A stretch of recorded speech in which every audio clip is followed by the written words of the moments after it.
Controlling the inflation is in India is the responsibility of government of India only. Bharat सरकार की एक जिम्मेदारी सिर्फ इन्फ्लेशन को कंट्रोल करने की या सिर्फ आरबीआई की है? इसका सही आंसर होगा decrease money circulation help in controlling the inflation. अगर आप पैसे का फ्लो कम कर देंगे तो इन्फ्लेशन को आप कंट्रोल कर सकते हैं। जब ये क्वेश्चन आपके सामने आए तो पहले पॉज करके फिर आंसर दीजिएगा, ठीक है। बेसिक कॉन्सेप्ट्स आप सबको पता है। इन्फ्लेशन का मतलब जब डिमांड सप्लाई से ज़्यादा हो जाए जिसकी वजह से प्राइजेस बढ़ जाते हैं। अब इन्फ्लेशन ये दो तरीके से हो सकता है, तो डिमांड बढ़ जाए जिसके कारण प्राइजेस बढ़ जाए, या कीमतें बढ़ जाएं जिसकी वजह से इन्फ्लेशन बढ़ जाए। कीमतें कैसे बढ़ सकती है? रॉ मटेरियल महंगा हो जाए, सरकार टैक्स ज़्यादा लगा दे, इंटरेस्ट रेट्स ज़्यादा लग जाए, इंफ्रास्ट्रक्चर का इशू हो जाए, वर्कर्स वेजेस ज़्यादा डिमांड कर दें।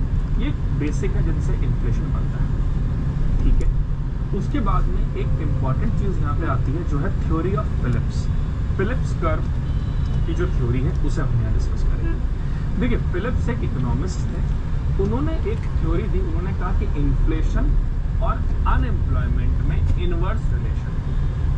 क्या कहा इन्होंने कहा इन्फ्लेशन और अनएम्प्लॉयमेंट में एक इनवर्स रिलेशन, या मैं इसको ऐसे भी कह सकता हूँ कि इन्फ्लेशन और एम्प्लॉयमेंट में डायरेक्ट रिलेशन है। दैट मीन्स कि अगर इन्फ्लेशन बढ़ेगा तो बेरोजगारी कम होगी, या मैं ये कहूँ इन्फ्लेशन बढ़ेगा तो रोजगार बढ़ेगा। ये दोनों ही बातें एक ही हैं। तो फिलिप्स की जो थ्योरी थी इसके अकॉर्डिंग ये वर्चुअस साइकिल को समझाने की कोशिश कर रहे थे। क्या कहते हैं फिलिप्स?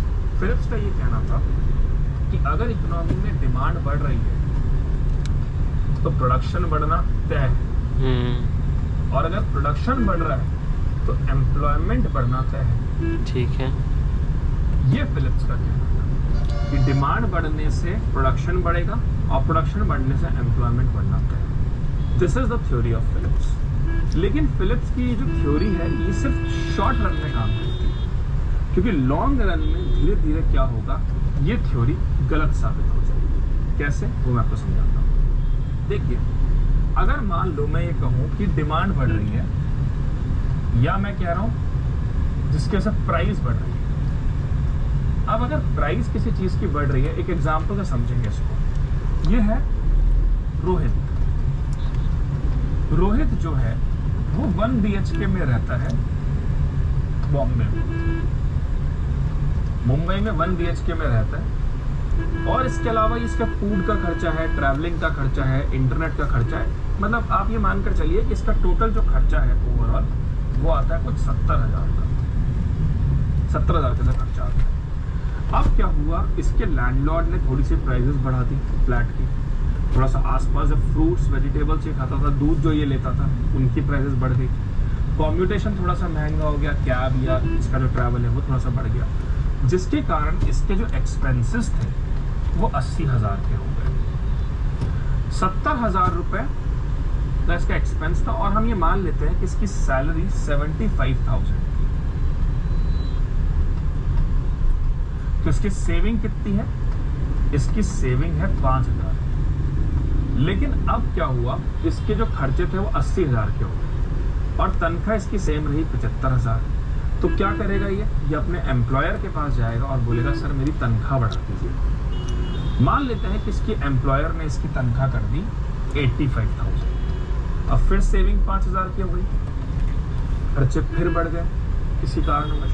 भाई तनख्वाह साल में एक बार बढ़ती है, लेकिन खर्चे तो कभी भी बढ़ सकते हैं, 2 महीने बाद, 3 महीने बाद, 4 महीने बाद, 5 महीने बाद। अब इसके खर्चे फिर बढ़ गए, ये फिर एम्प्लॉयर के पास जाके बोलता सर मेरी तनख्वाह बढ़ा दीजिए। तो क्या बोलेगा, वो बोलेगा भैया 85,000 रुपये का जो तुम्हारा हमने पैकेज दे रखा है महीने का, उससे अच्छा तो हम बॉम्बे के किसी लोकल आदमी को 70,000 रुपये देंगे तो खुशी खुशी कर लेगा, क्योंकि उसको घर का खर्चा नहीं बेयर करना, उसके बाकी एक्सपेंसेस भी कम हो सकते हैं तुमसे। तो इस कारण क्या होगा, हो सकता है कि जो रोहित है कंपनी इसको निकाल दे। और ये भी हो सकता है कि बढ़ते हुए इन्फ्लेशन के साथ में हो सकता है कि जैसे जैसे इन्फ्लेशन बढ़ता जाए तो महंगाई बढ़ने की वजह से कंपनीज अपनी छटनी भी शुरू कर दे। तो फिलिप्स की जो थ्योरी है ये शॉर्ट रन में तो सक्सेसफुल है, लेकिन लॉन्ग रन में इसका इम्पैक्ट सही नहीं है। और यहीं से एक कॉन्सेप्ट आता है जिसको हम कहते हैं the concept of NAIRU, non accelerating inflation rate of unemployment. क्या है NAIRU? Non accelerating inflation rate of unemployment, ये होता है NAIRU, non accelerating inflation rate of unemployment. इसका मतलब एक ऐसी रेट इन्फ्लेशन की जहां पे अनएम्प्लॉयमेंट मिनिमम हो, मतलब इन्फ्लेशन की एक ऐसी रेट जहां पर अनएम्प्लॉयमेंट मिनिमम हो, उसे हम कहते हैं नाइरू रेट। तो भारत के संदर्भ में जो नाइरू रेट है वो है 2 से 6%, या मैं कहूं 4% माइनस 2%। मतलब अगर भारत में इन्फ्लेशन 2% से 6% के बीच में होता है तो भारत में बेरोजगारी सबसे कम होती है उस समय पर। इसे हम कहते हैं नाइरू रेट। उम्मीद करता हूं फिलिप्स कर्व और नाइरू कॉन्सेप्ट आपको समझ में आ गया होगा। चलिए आगे हम बात करेंगे कि भारत में इन्फ्लेशन टारगेटिंग करता कौन है। तो मॉनेटरी पॉलिसी कमेटी, जिसमें 6 मेंबर्स होते हैं, 3 आरबीआई से और 3 सरकार से, ये मिलकर इन्फ्लेशन टारगेटिंग करते हैं। तो भारत कंटेक्स्ट में हर 5 साल में इन्फ्लेशन की टारगेट को रिवाइज किया जाता है। हाल फिलहाल जो इन्फ्लेशन के टारगेट है वो है 4% प्लस माइनस 2%। मतलब इन्फ्लेशन की जो टारगेटेड रेंज है हमारी इकोनॉमी में वो इस समय चल रही है 2% से 6% के बीच में। क्लियर हो गई ये बात? So this is the inflation targeting of India, 2% to 6%, and this inflation target is done by monetary policy committee, जिसमें 3 मेंबर आरबीआई के होते हैं, 3 सरकार के होते हैं